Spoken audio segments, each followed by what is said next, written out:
묵상 기도하시겠습니다.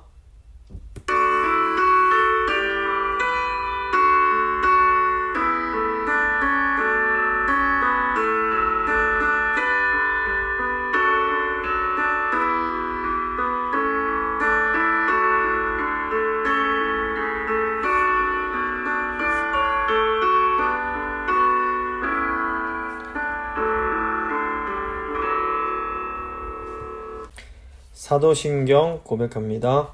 나는 전능하신 아버지 하나님, 천지의 창조주를 믿습니다. 나는 그의 유일하신 아들 우리 주 예수 그리스도를 믿습니다. 그는 성령으로 잉태되어 동정녀 마리아에게서 나시고 본디오 빌라도에게 고난을 받아 십자가에 못 박혀 죽으시고 장사된 지 사흘 만에 죽은 자 가운데서 다시 살아나셨으며 하늘에 오르시어 전능하신 아버지 하나님 우편에 앉아 계시다가 거기로부터 살아있는 자와 죽은 자를 심판하러 오십니다. 나는 성령을 믿으며 거룩한 공교회와 성도의 교제와 죄를 용서받는 것과 몸의 부활과 영생을 믿습니다. 아멘. 찬송가 501장입니다. 찬송가 501장 찬양하겠습니다.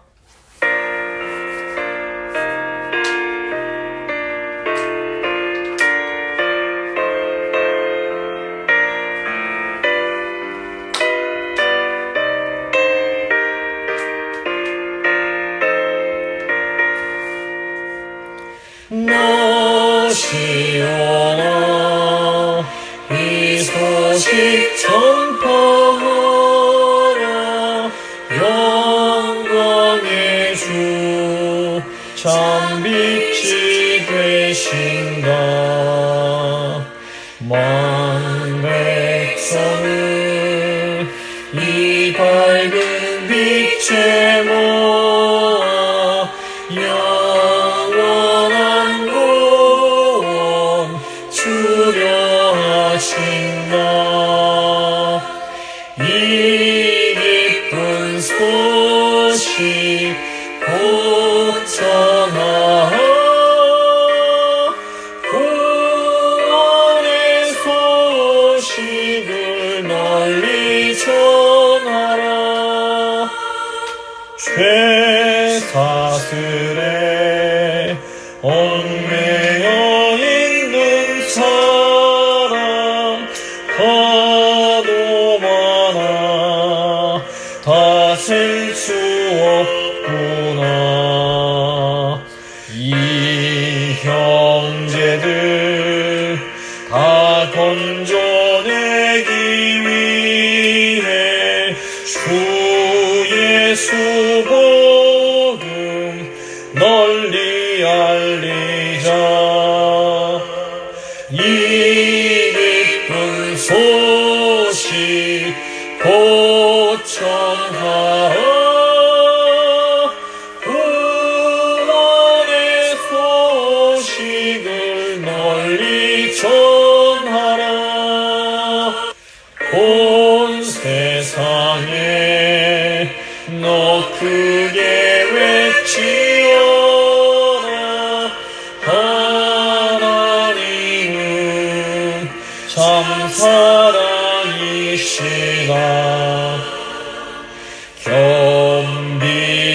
겸비하게 이 땅에 오신 예수 만민의 죄를 담당하셨나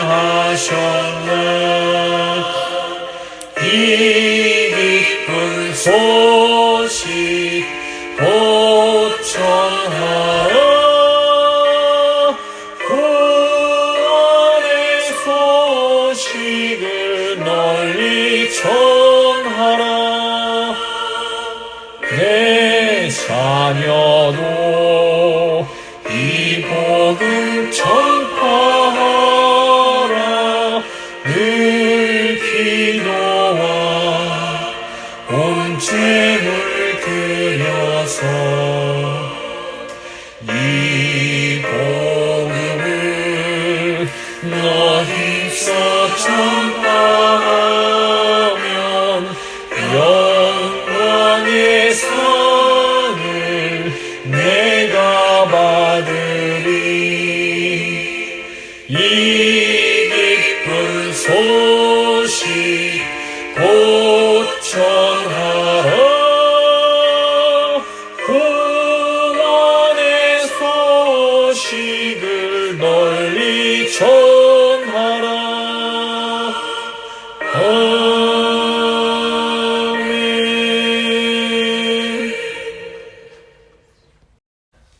기도하시겠습니다.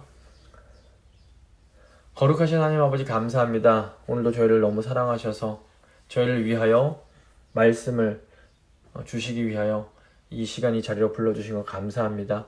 하나님, 저희가 참 연약하고 부족하여서 하나님의 말씀이 없으면 살아갈 수 없는 자들임을 고백합니다. 하나님, 오늘 말씀 통해서 저희 마음을 위로하여 주시고 새 힘을 주시고 힘든 상황 속에서도 하나님 말씀에 순종하며 기쁨으로 감사하며 살 수 있도록 주여 도와주시옵소서.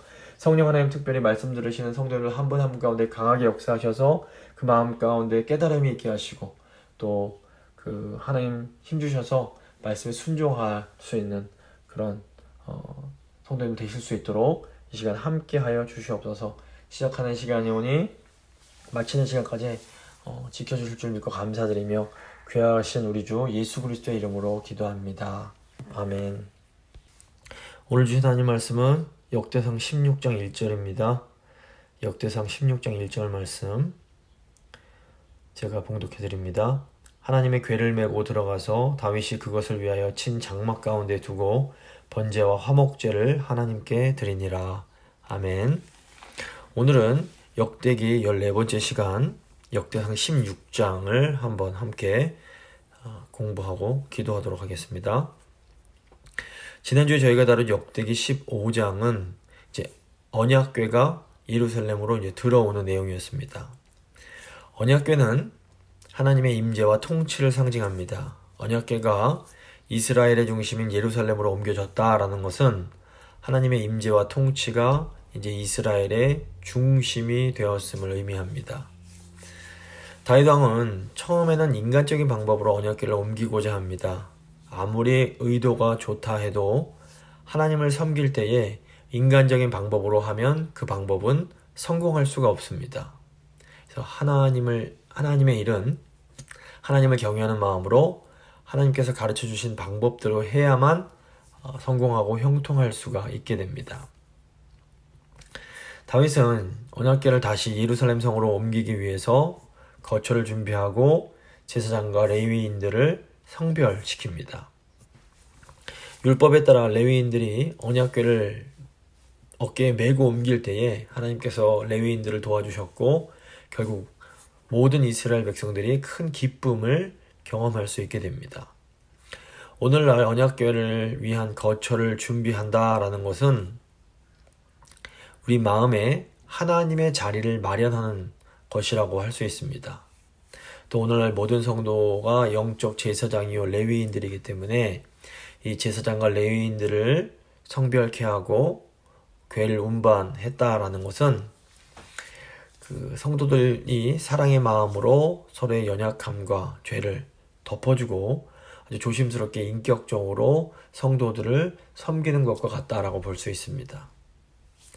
레위인들은 다양한 방법으로 언약궤를 섬기게 되는데 이것은 그 하나님 백성들이 오늘날 신약의 교인들이 하나님께서 주신 재능과 은사로 이 교회를 세워가는 것과 비교할 수 있습니다. 교회가 이렇게 겸손한 마음으로 겸손한 태도로 주님의 몸된 교회를 세워갈 때에 하나님께서는 우리를 도와주시고 우리에게 큰 기쁨을 허락해 주십니다. 하지만 이제 미갈, 다윗의 아내였던 사울의 딸 미갈 같은 경우에는 언약궤가 옮겨지고 모두가 크게 기뻐하는 가운데에도 이 기쁨에 동참하지를 못합니다. 미갈의 불신앙은 미갈의 어떤 개인적인 그런 삶에서 비롯된 그 마음의 상처 때문일 가능성이 매우 높습니다. 그래서 교회 공동체는 이런 미갈과 같은 사람을 위해서 기도해 주어야 합니다. 하지만 동시에 이런 미갈의 불신앙적인 태도가 공동체 전체에 나쁜 영향을 미치지 않도록 또 굉장히 경계하고 조심할 필요가 있습니다. 사실 모든 사람 안에는 미갈과 같은 그 상처가 있을 수밖에 없습니다. 근데 우리는 내 상처를 핑계 삼아서 나는 이렇게 행동할 수밖에 없어, 내 상처 때문이야 라고 말하지 말고 도리어 야곱의 아내 레아처럼 아픔이 있을지라도 그 아픔을 가지고 하나님 앞으로 나아가는 그런 믿음의 모습을 가질 필요가 있습니다. 우리가 이렇게 우리의 아픔을 가지고 하나님 앞으로 나아가면 상한 갈대를 꺾지 않으시는 하나님께서는 우리의 상처를 이렇게 치유해 주시고 우리에게 새로운 삶을 열어주십니다. 역대기상 16장은 이제 언약궤가 예루살렘에 들어오게 된 후에 이스라엘 백성들이 하나님의 복을 받고 하나님께 감사의 찬양을 드리는 내용이라고 볼 수 있습니다. 이제 하나님의 그 임재의 상징인 언약궤가 예루살렘에 도착할 때에 이스라엘이 새로운 복을 받게 됩니다. 이제 역대상 16장 9절을 보시면 16장의 그 중심이 다윗이 하나님께 드리는 감사의 찬양이라는 것을 알 수 있습니다. 그럼 이제 오늘 그 표를 보시면 그 A라고 되어 있는 부분에 모든 이스라엘을 향한 하나님의 축복이 나옵니다. 1절부터 3절. 그리고 맨 아랫부분 A 다시에 다윗의 집을 위한 축복이 43절에 나옵니다. 그리고 이제 B라고 된 부분에 예루살렘 예배를 위한 레위인들의 임명 4절부터 6절에 이 내용이 나오고, 또 B 다시 부분에 기브온 예배를 위한 레위인들의 임명이란 37절부터 42절의 내용이 나옵니다. 그리고 C 가장 중심에 그 다윗의 감사 찬양 7절부터 36절에 이르는 긴 그 찬양 시가 나옵니다. 이게 이제 제가 그 히브리 문학 구조의 그 교차되고 구조란 거 여러 차례 말씀드렸습니다. 그래서 가운데 있는 부분이 가장 강조가 되는 부분이다 이렇게 말씀드렸습니다. 먼저 1절부터 3절 모든 이스라엘을 향한 하나님의 축복에 대해서 생각해 보겠습니다. 언약궤가 예루살렘에 도착을 하고 두 가지 일이 일어납니다. 우선 다윗이 하나님께 제사를 드립니다. 1절입니다. 다윗의 궤를 메고 들어가서 다윗이 그것을 위해 친 장막 가운데 두고 번제와 화목제를 하나님께 드리니라. 그 다음에 다윗은 하나님을 제사한 후에 백성들을 축복하며 백성들에게 먹을 것을 나눠줍니다. 2절과 3절입니다. 다윗이 번제와 화목제를 드리기를 마치고 여호와 이름으로 백성에게 축복하고 이스라엘 무리 중 남녀를 막론하고 각 사람에게 떡 한 덩이와 야자 열매로 만든 과자와 건포도로 만든 과자 하나씩을 나누어 주었더라. 이제 이것을 신약의 관점에서 보면 언약궤가 다윗이 준비한 장막에 도착한다라는 것은 그 예수님이 육신을 입으시고 우리와 함께 하시는 것과 아주 긴밀한 관련이 있습니다. 요한복음 1장 14절 보시면 말씀이 육신이 되어 우리 가운데 거하심에 라고 나옵니다. 근데 이제 언약궤 안에는 십계명의 두 돌판, 즉 하나님의 말씀이 담겨 있었습니다. 또 우리 가운데 거하심에 라고 할 때 거하심에 라는 그 본래의 뜻이 무엇인가 하면 장막을 치심에 라는 의미가 있습니다. 따라서 말씀의 언약궤가 다윗이 준비한 장막 가운데 놓이는 이 사건은 말씀이 육신이 되어 말씀이 이 육신이라는 장막에 거하시는 이 성육신 사건과 굉장히 밀접한 관련이 있는 겁니다. 근데 중요한 것은 이 언약궤가 예루살렘 장막에 이렇게 옮겨지고 난 후에 다윗이 행한 일입니다. 다윗이 먼저 하나님을 향해서 제사를 드립니다. 이것은 그 하나님을 향한 제사인데 이 하나님의 백성들이 하나님을 향한 사랑을 표현하는 방법입니다. 즉 이제 하나님을 사랑하는 내용입니다. 그리고 다윗이 백성을 축복하고 먹을 것을 나눠줍니다. 이것은 이제 이웃 사랑에 대한 그 표현의 방법이라고 볼 수 있습니다. 그래서 성육신하신 예수님은 먼저는 하나님을 향한 사랑과 순종을 나타내시기 위해서 십자가에서 자신을 제물로 드리십니다. 또 예수님은 하나님 백성들을 축복하시고 오병이어의 기적이나 이런 걸 통해서 먹을 것을 나눠주시고 또 성찬식을 통해서 제자들에게 먹을 것을 나눠주십니다. 근데 이제 이런 것이 오늘날 예수 그리스도의 몸된 교회에도 중요한 의미가 있습니다. 예루살렘에 언약궤가 놓여진다라는 것은 교회에 하나님의 임재와 통치가 임하게 되는 것과 같다고 볼 수 있습니다. 교회에 하나님의 이런 임재와 하나님의 다스리심이 있게 되면 그 교회는 예배를 통해서 하나님을 향한 사랑을 고백을 합니다. 그리고 성도를 향한 축복과 그 자기가 가진 것을 나누는 사랑의 나눔이 이제 일어나게 되는 겁니다. 사도행전에 나오는 초대교회의 모습이 바로 이런 모습이었습니다. 그러니까 언약궤가 예루살렘에 임한다라는 것은 교회가 성령으로 충만해지는 것과 같습니다. 교회가 성령으로 충만해지면 우선 말씀과 기도가 있는 예배가 회복이 되고 또 교인들과 이웃을 향한 축복과 나눔이 풍성해지게 되는 겁니다.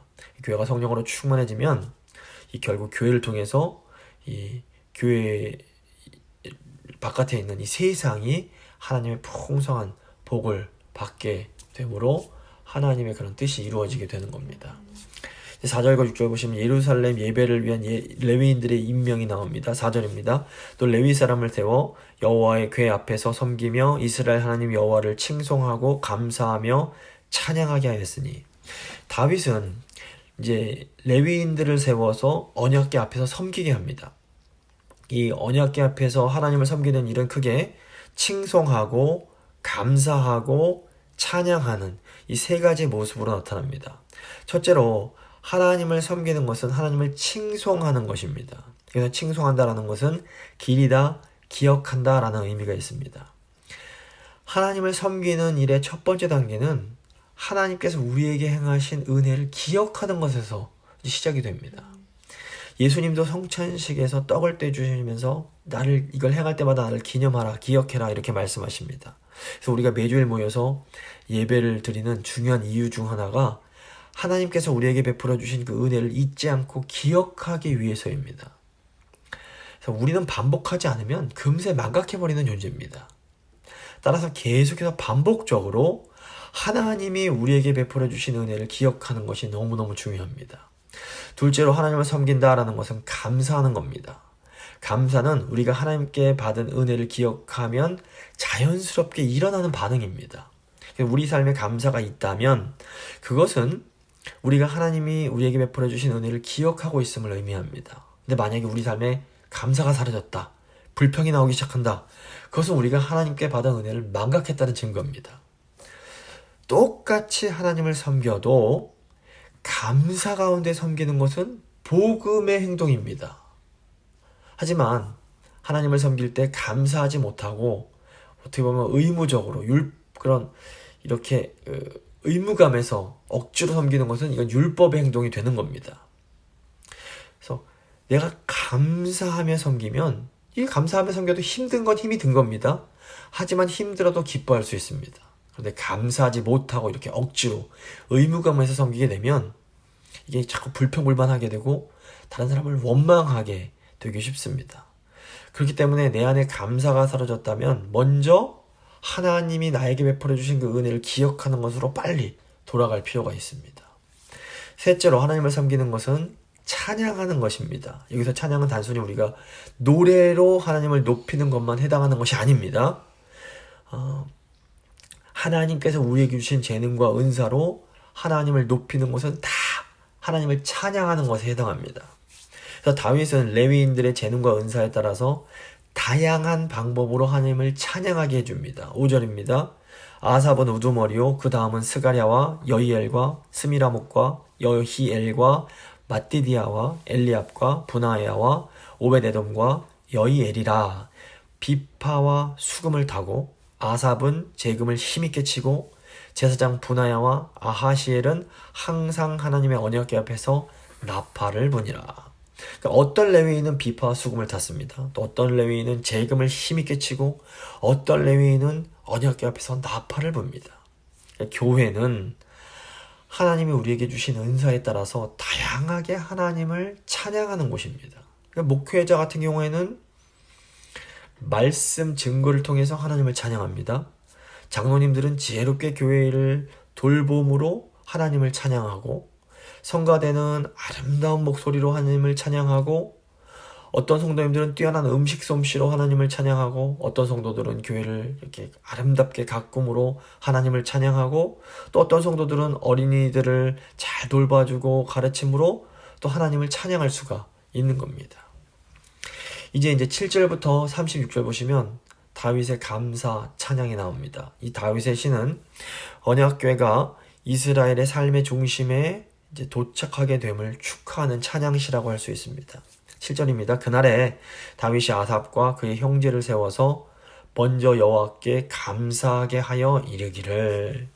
다윗은 하나님께서 이스라엘 백성들을 선택하시고 언약을 맺으시고 또 율법을 주시고 복을 주시는 것이 결국 이 이스라엘을 통해서 모든 민족을 구원하기 위함이라는 것을 잘 알고 있었습니다. 이 다윗의 찬양시를 보면 그게 세 부분으로 나눠지는데 사실 이 세 부분이 각각 또 다윗이 지은 시편에 이제 나오게 됩니다. 첫 번째 내용은 언약의 약속을 지키시는 신실하신 하나님을 찬양하는 것인데 시편 105편에 또 이 내용이 들어있고, 두 번째 내용은 열방이 여호와 하나님을 찬양하라고 촉구하는 것인데 이 내용은 시편 96편에 들어있습니다. 세 번째 내용은 이스라엘을 구원하시는 영광의 하나님을 찬양하며 간구하는 내용인데 시편 106편에 들어있습니다. 이제 먼저 8절부터 22절은 언약의 하나님을 이제 찬양하는 것인데 시편 105편 1절부터 15절에 이 내용이 들어있습니다.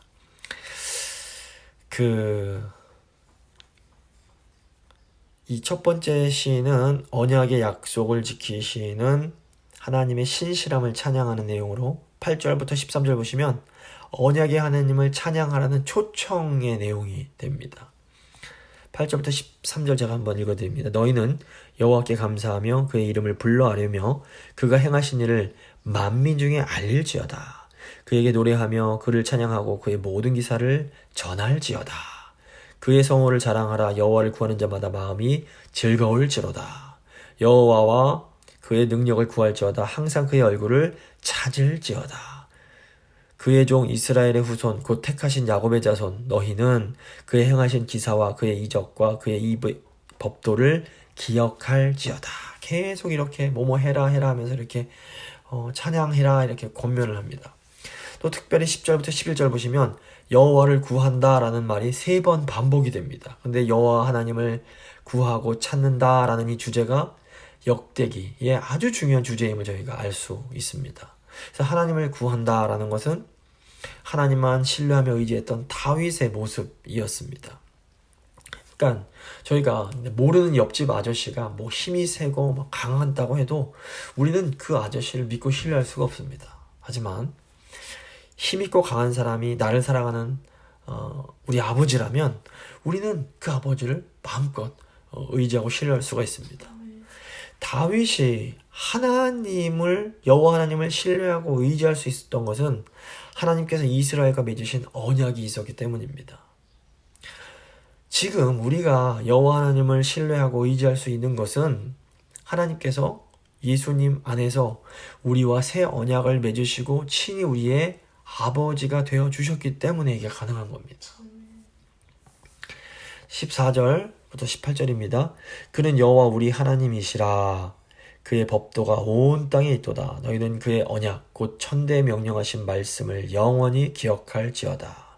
이것은 아브라함에게 하신 언약이며 이삭에게 하신 맹세이며 이는 야곱에게 세우신 율례 곧 이스라엘에게 하신 영원한 언약이라.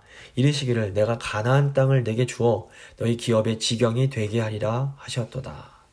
다윗은 이 하나님의 법도 이 율법이 언약의 선물이란 것을 강조하면서 하나님의 말씀을 영원히 기억해라 이렇게 말을 합니다. 율법은 언약 백성 이스라엘이 하나님이 주신 땅에서 복된 삶을 살 수 있도록 하기 위해서 주신 하나님의 선물이었습니다. 오늘날도 마찬가지입니다. 하나님이 말씀을 주신 것은 뭐 말씀 잘 지켜서 하나님 백성 되라가 아닙니다.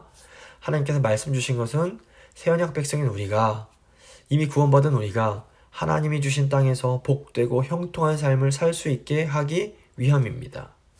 하나님은 하나님 백성들에게 복을 주심으로 하나님 백성들을 통해서 모든 민족을 구원하기를 원하셨습니다.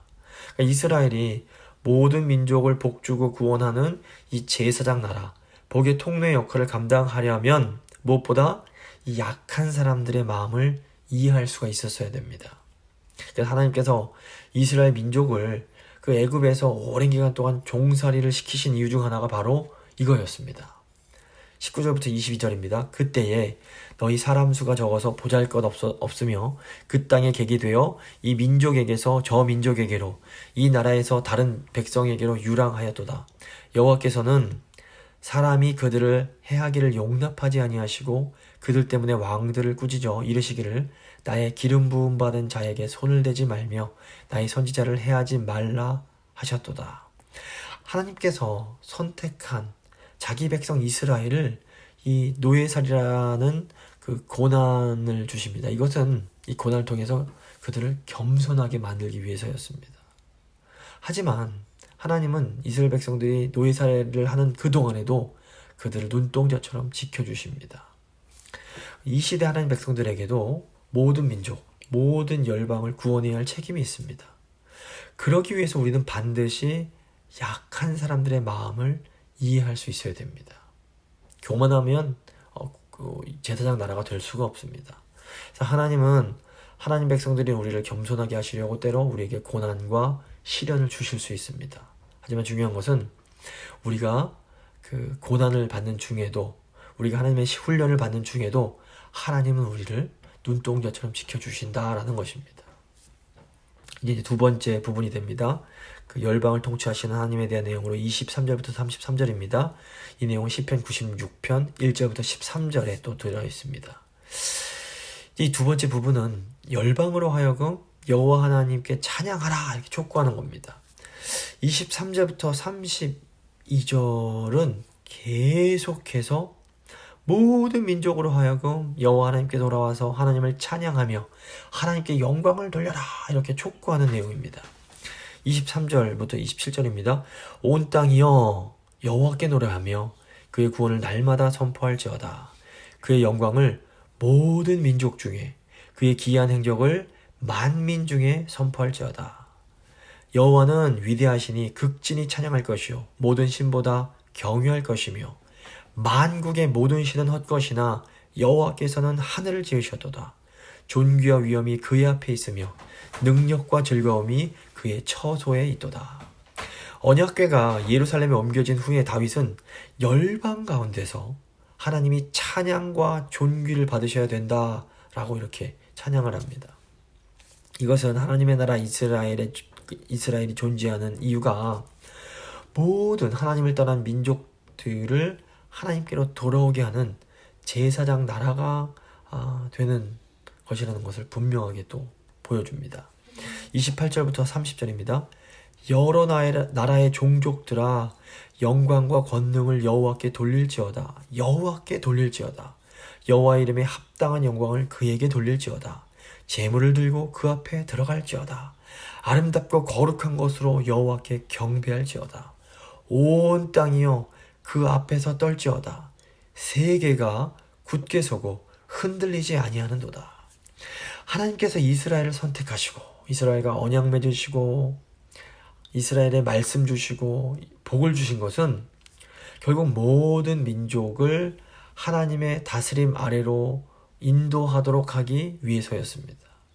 그러니까 하나님은 이스라엘을 통해서 하나님을 떠난 모든 민족들이 다시 하나님께로 돌아와 하나님을 찬양하게 하기 원하셨던 겁니다. 31절부터 32절입니다. 하늘은 기뻐하고 땅은 즐거워하며 모든 나라 중에서는 이르기를 여호와께서 통치하신다 할지로다. 바다와 거기 충만한 것이 외치며 밭과 그 가운데 모든 것은 즐거워할지로다. 그리할 때에 숲속의 나무들이 여호와께 즐거이 노래하리니 주께서 땅을 심판하러 오실 것이미로다. 31절 보시면 모든 나라가 여호와께서 통치하신다라고 고백할 그 날이 오게 될 것을 이제 말을 합니다. 그때가 되면 주님께서 이 땅을 심판하실 것이며 이 세상 피조물들이 다 즐거워하게 될 것이다 이렇게 말을 합니다. 예수님께서 이 땅에 오셨을 때에 이 예언이 1차적으로 성취가 됩니다. 예수님께서 공생이 시작하실 때에 하나님의 나라가 가까이 왔다라고 선포하십니다. 하나님의 나라는 곧 여호와 하나님의 통치를 의미합니다. 마가복음 1장 15절 보시면 이르시되 때가 찼고 하나님의 나라 즉 하나님의 통치가 가까이 왔으니 회개하고 복음을 믿으라 이렇게 예수님께서 말씀을 하십니다. 예수님께서 이 땅에 오심으로 이미 하나님의 통치 즉 하나님의 나라가 시작이 되었습니다. 그리고 이제 예수님이 다시 오실 때에 이 하나님의 통치가 완전하게 이루어지게 되는 겁니다. 이 땅의 교회는 그 예루살렘의 언약궤가 옮겨진 그 이스라엘과 굉장히 비슷합니다. 이 땅의 교회는 우리는 예수님이 시작하신 하나님의 통치를 누리며 지금 살아가고 있습니다. 우리는 지금 이곳, 이 세상에서부터 성령이 주시는 하나님의 의와 기쁨과 평강을 누리며 살 수 있습니다.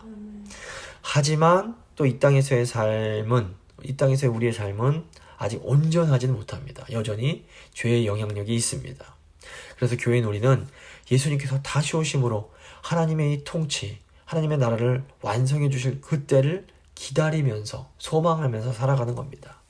그때가 되면 하나님께서는 모든 것을 새롭게 하시고 우리의 삶도 하나님께서 처음에 계획하셨던 그 아름답고 복된 그런 상태로 다 회복시켜 주실 것입니다. 이제 시의 마지막 부분인 34절부터 36절은 하나님께 영광을 돌리며 간구하는 내용인데 시편 106편 47절 48절에 또 나와 있습니다.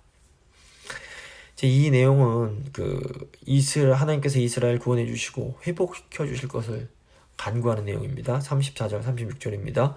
여호와께 감사하라. 그는 선하시며 그의 인자하심이 영원함이로다.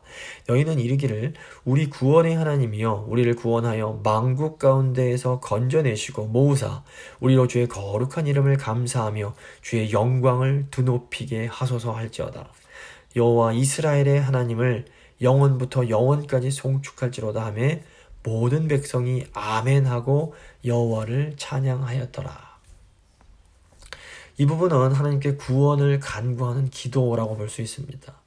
이스라엘의 사명은 언약의 신실함으로 하나님 주시는 복을 받아서 모든 민족을 축복하며 그 열방을 하나님께로 돌아오게 만드는 것이었습니다.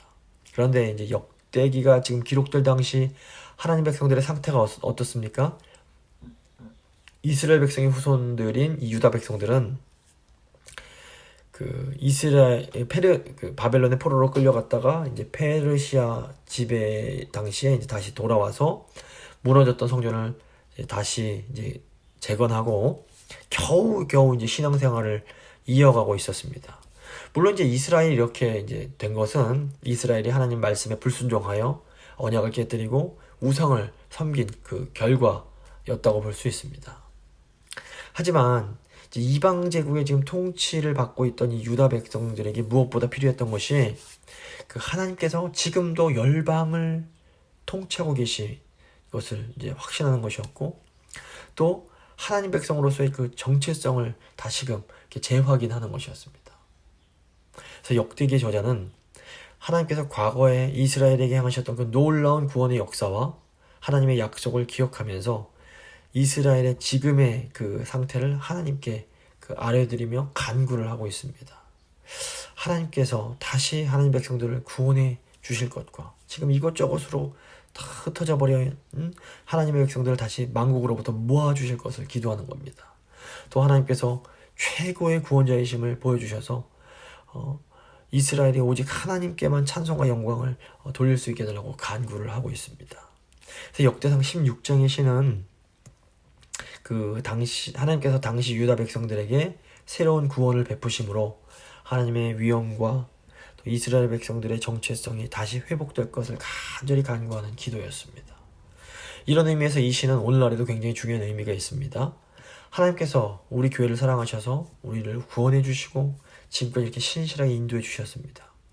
하지만 이 시대 교회의 상황은 이 포로 시대에서 귀환했던 남유다 백성들과 비슷한 부분이 있습니다.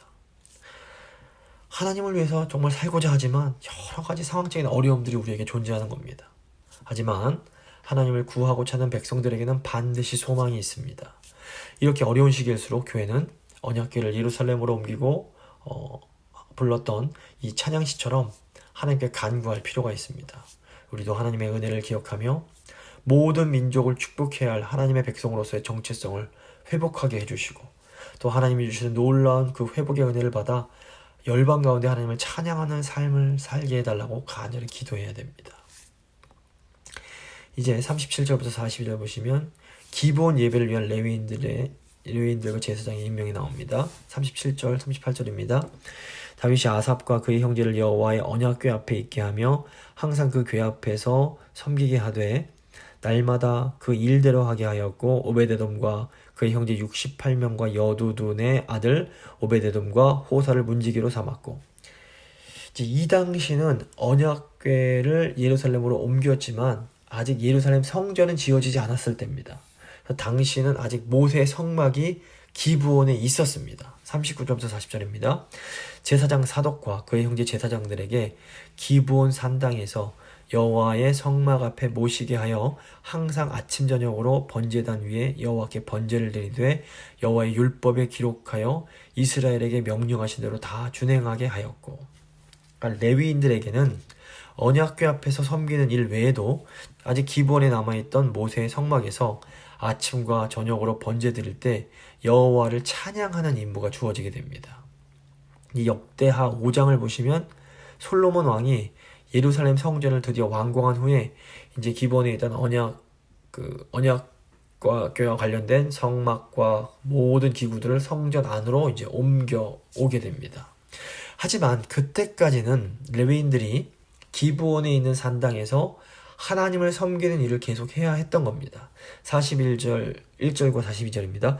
또 여호와의 인자하심이 영원하심으로 그들과 함께 해만과 여두둔과 그리고 택함을 받아 지명된 나머지 사람을 세워 감사하게 하였고, 또 그들과 함께 해만과 여두둔을 세워 나팔과 재금들과 하나님을 찬송하는 악기로 소리를 크게 내게 하였고, 또 여두둔의 아들에게 문을 지키게 하였더라. 보시면 결국 이 성막도 성전으로 이제 들어가게 이제 됩니다. 그러니까 하나님의 뜻이 분명하다고 해도 그 뜻이 이루어지는 때가 있는 겁니다. 그때까지는 우리는 하나님이 우리에게 맡겨주신 일을 기쁨과 감사함으로 감당해야 됩니다. 오늘 말씀 보시면 우리가 아직 때가 이르지 않았어도 하나님이 맡겨주신 작은 일들을 이렇게 하찮게 생각하지 않고 기쁨으로 감당할 때에 오늘 말씀 보면 우리는 하나님의 그 인자하심, 즉 언약의 사랑인 헤세드의 사랑을 경험하면서 살 수가 있게 되는 겁니다. 그래서 우리 성도는 조바심 때문에 그럼 어떻게 할까 이런 것을 생각하는 것이 아니라 하나님이 이루실 때를 소망하며 기다리면서 지금 맡겨주신 일에 최선을 다하면서 살아야 됩니다. 그러면 지금부터 하나님의 그런 인자하심, 헤세드의 그 은혜를 경험하며 살 수 있습니다. 마지막으로 이제 43절입니다. 다윗의 집을 위한 축복입니다. 이 뭇 백성은 각각 그 집으로 돌아가고 다윗도 자기 집을 위하여 축복하려고 돌아갔더라. 하나님의 언약궤를 중심에 모실 때에 이제 하나님의 백성들이 누릴 수 있는 독특한 복이 있습니다. 하나님이 주시는 복이 이 세상 사람들이 생각하는 눈에 보이는 거창하고 화려하고 대단한 성공과 형통 같은 것이 아닐 수 있습니다. 하지만 하나님의 백성들이 하나님을 중심에 모시고 살면서 기쁨으로 교회와 성도들을 섬길 때에 우리는 하나님이 주시는 분복을 누리면서 살아갈 수가 있습니다. 그래서 복된 삶의 비결은 어떤 대단한 곳에 있는 것이 아니라 하나님 말씀에 순종하며 하나님이 주시는 분복을 누리는 것에 있다는 것을 우리가 반드시 기억해야 됩니다. 말씀 마무리 짓도록 하겠습니다. 언약궤를 예루살렘으로 옮긴 후에 다윗이 드린 찬양에는 놀라운 영적 원리들이 들어있습니다. 하나님을 중심에 모시며 하나님의 다스림을 받는 사람은 하나님을 예배하며 이웃을 축복하고 이웃과 나누는 그런 삶을 살아가게 됩니다. 또한 하나님을 중심에 모신 사람은 하나님이 지금 나에게 주신 능력, 나에게 주신 은사, 나에게 주신 것들로 교인들을 섬김으로 하나님을 찬양하는 삶을 또 살게 됩니다. 하나님은 이스라엘을 선택하시고 이스라엘과 언약을 맺으시며 하나님의 백성으로 삼으십니다. 이것은 이스라엘을 통해서 열방을 회복시켜 주시기 위함이었습니다. 근데 역대기를 기록할 당시에는 이 유다가 그 죄로 인해서 징계를 받았고 굉장히 어려운 상황 속에 있었습니다. 하지만 이스라엘을 통해서 모든 민족을 구원하시려는 이 하나님의 약속은 여전히 유효했고, 이 역대기는 이것을 알고 다시금 하나님께서 은혜를 베푸셔서 이스라엘이 이 사명을 감당케 해달라고 간절히 기도합니다. 하나님께서 오늘 교회인 우리를 선택하시고 우리와 새 언약 맺으시고 하나님의 백성, 하나님의 자녀 삼아 주신 것도 우리를 통해서 하나님을 알지 못하는 이 세상을 구원하시기 위함입니다. 현재 우리의 상황이 코로나를 비롯해서 여러 가지 어려움이 있다고 해도 우리도 이 역대기의 저자처럼 하나님 앞에 기도해야 됩니다. 하나님, 우리가 하나님의 은혜를 기억하게 하시고 하나님 백성으로서의 정체성을 회복하여서 열방 가운데 하나님을 찬양하는 그 열방의 빛된 삶을 살게 하여 주시옵소서. 이렇게 기도할 필요가 있습니다. 이 시간 한번 간절한 마음으로 기도하도록 하겠습니다.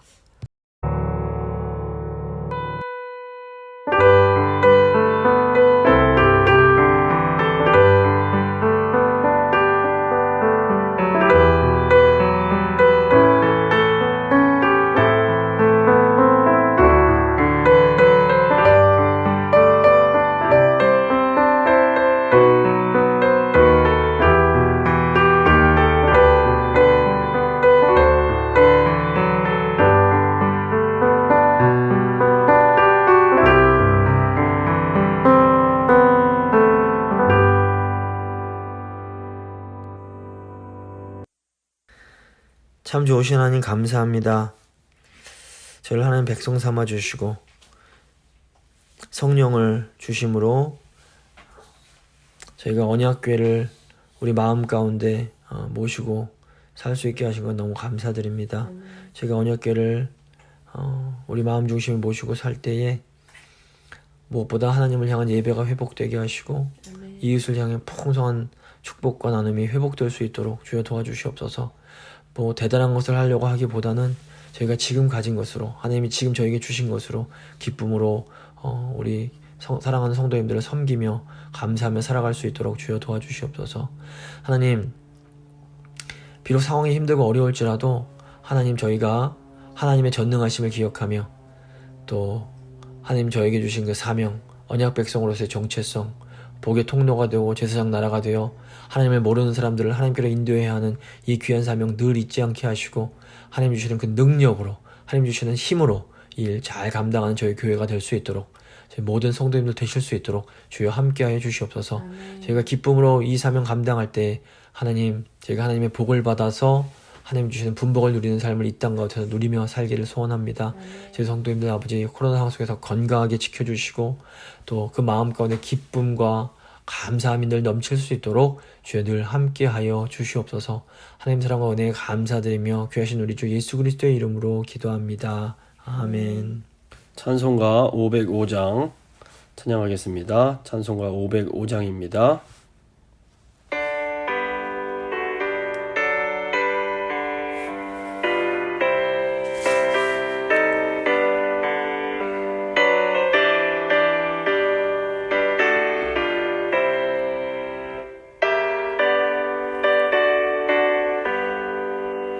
온 세상 위하여 나 복음 전하리. 만 백성 모두 나와서 주 말씀 들으라. 죄 중에 빠져서 헤매는 자들아, 주님의 음성 듣고서 너 구원받으라. 전하고 기도해 매일 증인 되리라. 세상 모든 사람 다 듣고 그 사랑 알도록 온 세상 위하여 이 복음 전하리. 저 죄인 회개하고서 주 예수 믿으라. 이 세상 구하려 주 돌아가신 것 나 증거하지 않으면 그 사랑 모르리. 전하고 기도해 매일 증인 되리라. 세상 모든 사람 다 듣고 그 사랑 알도록 온 세상 위하여 주내 임하니. 주 예수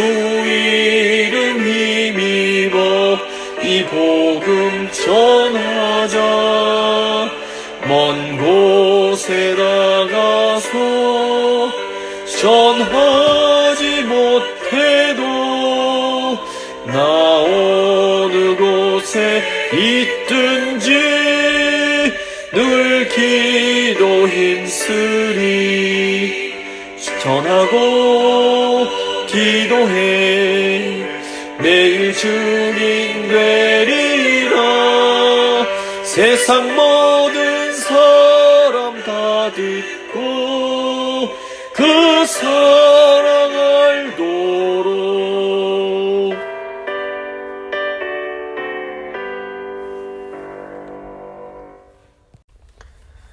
주님 가르쳐 주신 기도로 예배 마치도록 하겠습니다. 하늘에 계신 우리 아버지, 아버지의 이름을 거룩하게 하시며 아버지의 나라가 오게 하시며 아버지의 뜻이 하늘에서와 같이 땅에서도 이루어지게 하소서. 오늘 우리에게 일용할 양식을 주시고 우리가 우리에게 잘못한 사람을 용서해 준 것 같이 우리 죄를 용서해 주시고 우리를 시험에 빠지지 않게 하시고 악에서 구하소서. 나라와 권능과 영광이 영원히 아버지의 것입니다. 아멘.